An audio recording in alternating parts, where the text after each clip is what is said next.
I really enjoyed your talk, emphasis on a strong foundation of a skin routine, right? I think maybe most of us are aware. It's just hard to implement sometimes and stick to it. I know. In fact, you should have covered everything by the basics, and then the other goals are just extra. Right. And then it's also important to have the right products, as you mentioned, the ones that are actually doing their jobs, the ones that are actually formulated for the Philippine setting, as we talked about, the climate and pollution and all of those things. So thank you. I'm sure we all took away some really good insights from your talk. And I'm sure our friends have some questions, right? So I wanted to open the floor to any of you guys who have questions for Doc Jessica based on the talk that we just heard. If you guys have a question, you can raise your hand. We have a microphone that can be brought to you. Oh, okay, hi.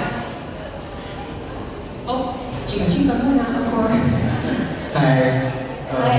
Good afternoon. My question is, should there be significant difference between the amount of sunscreen that we should apply outdoors versus indoors? Outdoors versus indoors. Yes. Doc.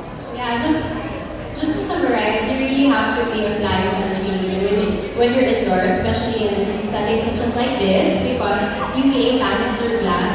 But yes, a significant amount or a significant difference. Definitely when you're outside, you want to reapply every 2 to 4 hours. And then when you're indoors, it really depends on how much sun there is in your environment. Is it, are you working for a couple of hours or just a few minutes? But definitely, if you're in doubt, you just apply sunscreen. The right amount is approximately 2 finger lengths. And then you really have to reapply every 2 to 4 hours when you're outdoors because number 1, sweat breaks down sunscreen. And also your natural oils, they also break down sunscreen. So sunscreen is effective if it's in an even layer. So where you apply it, it works. Where you don't apply it, of course it's not gonna work. So you really have to reapply and spread it evenly. Okay. I think for, maybe up until recently, like most of us didn't even realize we're supposed to apply it indoors din talaga. Yeah, that's true. And the measurement of the fingers, is that proportional to the size of my face or something? Because obviously, we all have different sized hands. But this is accurate. Yes, this is based on how much protection you're actually getting. So by a square centimeter. Okay. All right. Thank you so much for your question. Do we have another? Yes. Hi. Yung kaso would be, medyo nagpanic kasi ako dun sa test. Yes. What happened? Medyo yung dami, hindi na maganda ang result. So actually, my first question would be, what are the first signs that we should watch out for? And if ever na medyo talaga it's like mind, nakakatakot na, what's the recommended solution? So what is the first sign? And then what is the recommended solution? Aging, skin damage. Okay. So, in general, it depends on your age group. So, for example, one sign of aging, a very subtle sign of aging, is actually pigmentation. So, if you find that you have freckles and they're getting darker, that's actually a really subtle sign. Especially if you're starting to develop more dark spots. Another telltale sign is getting a bit of fine lines. So that also signals that you're losing a bit more collagen. So of course it's not too late. It's never too late to start applying sunscreen or be more strict with applying sunscreen. But I think a level up option that we can do is to add antioxidants already in our skincare routine. So we can have vitamin C and vitamin E. There are actually studies that if you use vitamin C together with sunscreen, compared to just using sunscreen alone, you increase your sun protection to 4 times. So you get 4 times higher sun protection, UV protection. What do you Right. take or apply? With vitamin C in general, it works as an antioxidants both in the body and applied. But when we're talking about pigmentation and preventing collagen breakdown, we're talking about the topical, even just the topical, you can get protection from vitamin C. Thank you, Doc. The good news is that you're surrounded by sunscreen right now. You're at the right event, so congratulations. Okay. Do we have another? Yes.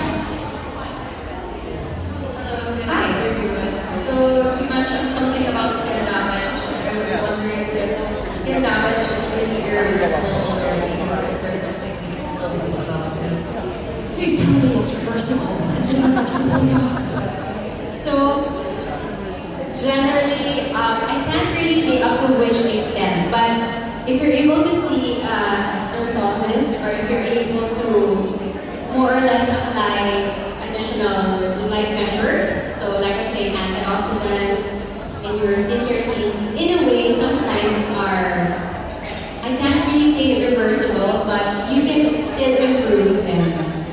Yeah. Prevention is key, as you said. Yeah. But you know, we can work on it.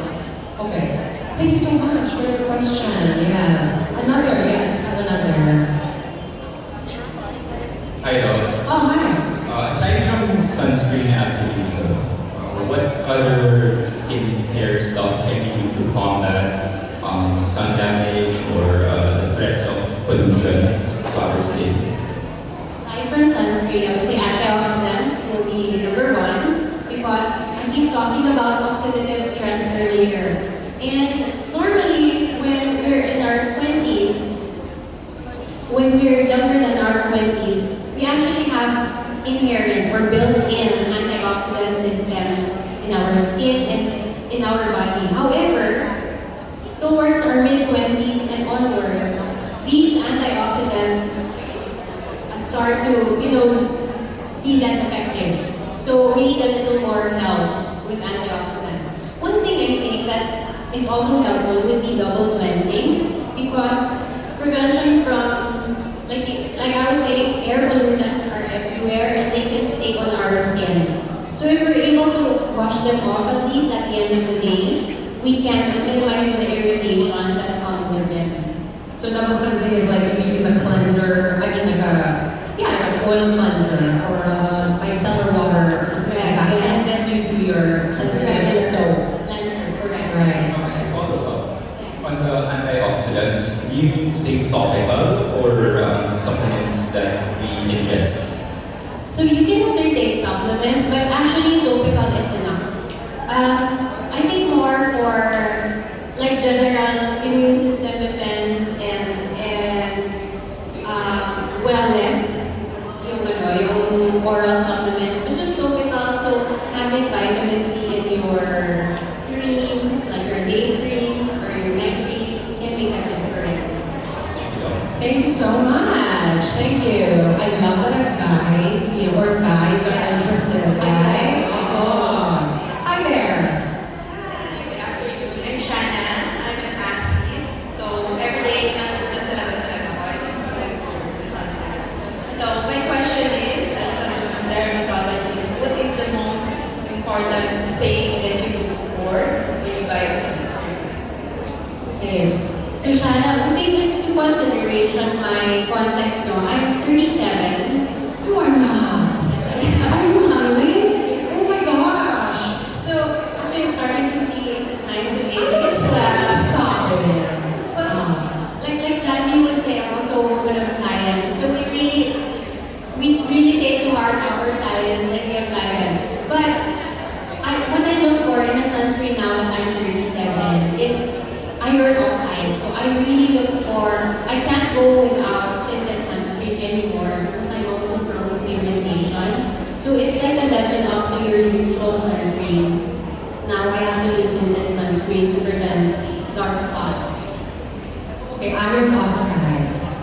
So even for like athlete level, who's outside all day, iron oxides is the key. Even more, Hannah, because you remember we were talking about visible light and getting it mainly from the sun rather than gadgets. So it's really from sun exposure that we get visible light. And like I said, visible light penetrates deeper in the skin. So it can be more, it can cause more damage Thank you. Thank you.